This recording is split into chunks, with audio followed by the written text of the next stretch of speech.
What is up, YouTube? It's the MQ Truth. I want to do a quick recap video today, talking about a video that I dropped probably a little bit over a year ago now, concerning some out-of-battery detonations with the CZ Scorpion. I'm not going to spend too much time talking about the previous videos with that specific issue because I don't want to be redundant. However, I do want to just add some bullet points and some talking points that I've seen mentioned since that video's come out, and hopefully answer any additional questions that y'all might have.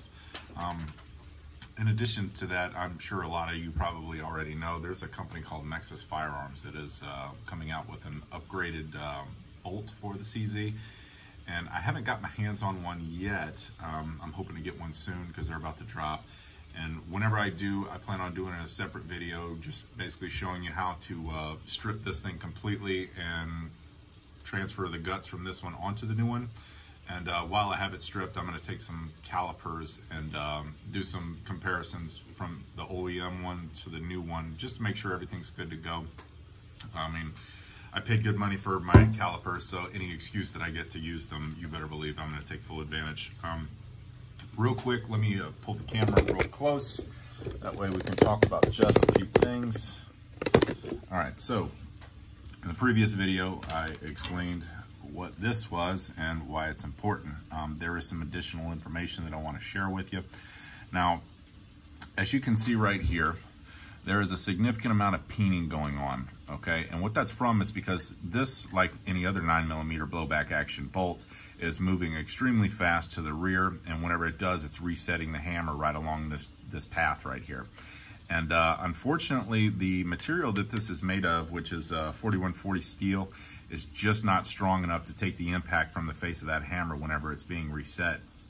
And because so, it is really chewing up the side right here. Now, in the initial video, I explained how this one, a lot of these were coming out of spec and basically rendering this ineffective because it was allowing the firing pin to travel back and forth regardless of where it was positioned. As you know, it needs to be seated completely in the battery to where this is positioned directly above your the lever in the trigger pack in order to depress it, drops the hammer, allows this to strike the primer in the round, yada, yada, yada. So the new upgraded bolt is going to be made out of D2 steel versus this 4140. I had to write it down because it is significantly harder. But this one, I guess, is the D2 steel has hardness Rockwell properties of 58 and 70 at the surface because it's going to be coated in nickel boron coating, which adds that extra level of hardness at the surface, versus the 4140, which is 43 Rockwell. So it's going to be significantly softer, this metal here, versus the newer upgraded bolt. And that's going to prevent this from getting chewed up because it's going to stand up to the hammer reset a whole lot better. Now, in addition to that, I wanted to add one more thing real quick because I've seen a lot of people asking themselves, even after watching my video, I showed you how to test to see whether or not this was functioning. There is going to be, even though this one right here, this is, matter of fact, this one right here is the one that I purchased from Nexus a long time ago, whenever they first came out.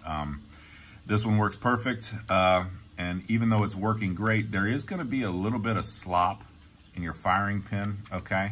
So there's gonna be some movement back and forth, but it's not a problem as long as that firing pin is not extending past this surface here, because what you don't want it doing is basically in the position where it can ignite the primer on a round prematurely before this has had a chance to seat completely.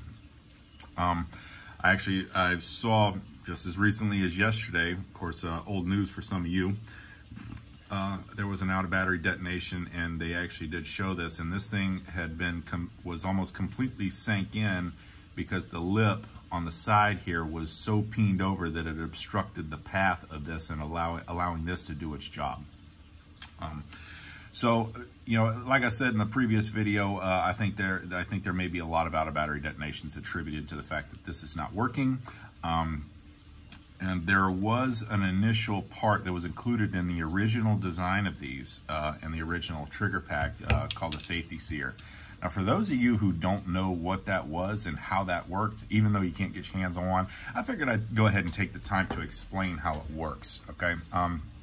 We've got two Scorpions, by the way. This one is the single. The other one's a binary, this one's a single, so it's gonna look more or less the same. But if you look in the top there, that's gonna be your trigger pack screw, okay? In the original design, that is actually spring loaded. And I pulled this out because I wanted to be able to illustrate for you, but basically, it sits directly in front of this hammer right here, all right? And on this hammer, there's a sear shelf. Think of it a lot like the single stage trigger on an AR-15, right? The knuckle of the hammer has a sear on it, and this sits directly in front of that, okay? Now, this is going to have a pin that goes completely through it, and it's got a sear shelf right along this surface here. And on the underside of this, where your trigger pack screw is, there's actually a spring loaded right on top of the trigger pack screw. And what'll happen is whenever the bolt is reciprocated to the rear, the trigger pack spring will pitch it straight up, and it will cause this sear surface to interlock with the knuckle on that hammer. And then when the bolt travels forward, it knocks it forward, compressing that spring, and it actually moves the sear surface out of the way, allowing the hammer to come forward and strike the firing pin. Now, it is no doubt an efficient way to prevent hammer follow, but in my honest opinion, I really don't see this as being any more of a meaningful upgrade than this one was, other than the fact that it is just another level of safety. But ATF, being the clowns that they are, decided for whatever reason that this was not necessary, or that this was not allowed. I don't know why, but in any case, is what it is, so we'll have to do without that. But that does not mean that this right here is not also a meaningful and effective way to prevent hammer follow and preventing premature detonation of the primer. Now, one other question that I wanted to talk to folks about: can you have an out of battery detonation regardless of whether this is working or not? The answer is yes, and it's not a design flaw in the CZ model. The fact is it can literally happen in any direct blowback action out there, including Glocks. I'm sure you've seen your share of exploded Glocks, and what it is if you happen to have a round that is so incredibly hot, plus P plus whatever, that it's just filthy hot, what'll happen is whenever this is seated and in battery, the shell will ignite, and as the bullet travels down the chamber, this will start to move to the rear, as it should, and that case starts to recede out of the chamber. And the chamber pressure is still so incredibly hot at that point that it basically blows the shell into pieces. Again, that can happen with Strybog, Scorpion, doesn't really matter. The only way to prevent that kind of thing is to actually have a locking bolt, or maybe even the delayed ones have had a problem with that, to my knowledge. But in any case, I wouldn't attribute that to any sort of design flaw with CZ, because it's not. That would be a problem with ammo. As far as is that attributed to some of the out of battery detonations that you may have seen, I suppose I'll leave that up to you. I don't think it is. I think that just from what I've seen, a lot of these happen to have, whenever they do go bang, I do notice that it almost always seems to happen on a quick firing schedule, be it in binary or somebody going ham on the trigger, whatever the case may be.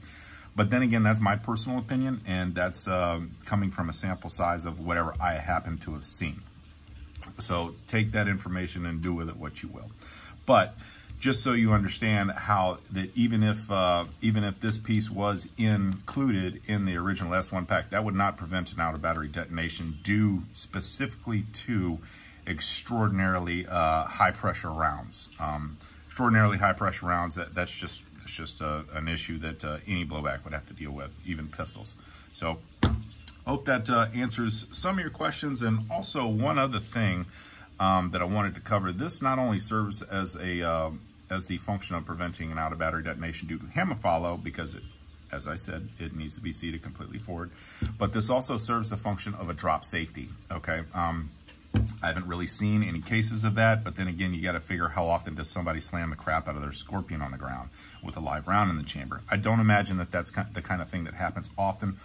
All the same, it's even more important because of that this needs to be functioning correctly. Okay, so if for whatever reason this hammer happens to fall off of the sear, this right here is not being depressed by the trigger pack lever unless you're pulling the trigger, which means that basically if this isn't working and your hammer sear slips off from a hard fall and there's a round in the chamber, gun goes bang, 100% on that.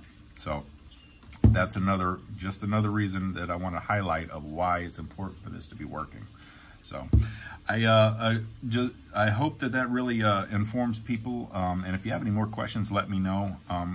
Again, I haven't gotten my hands on the new one just yet. I'm hoping to get one soon, and I'm going to do the breakdown video, show you how to completely strip it all and all that need-to-know information. And then at some point down the road, I plan on testing this both in this Scorpion and the other ODG one that I have, and just really running it through its paces. But I've got another child on the way, and he's going to be here in probably about 2-3 weeks. And all you parents out there, I'm sure you probably know that the first few months with an infant are pretty taxing, so it's not going to leave me much time to go out there and do some testing. But in any case, I will get it done eventually, and I will absolutely let you know what I think and what the results are. But if, from what I understand, certainly if the bolt is any precise as it is with this, then I have no doubt that it's going to perform exactly as advertised. The guy who runs the company, Nexus, seems to, by all accounts, know exactly what he's doing, and I've seen evidence, no evidence to say otherwise. Anyway, I'll let y'all know in the comments as soon as I get a chance on any updates that I have or when that second video may be dropping. So thanks again for watching.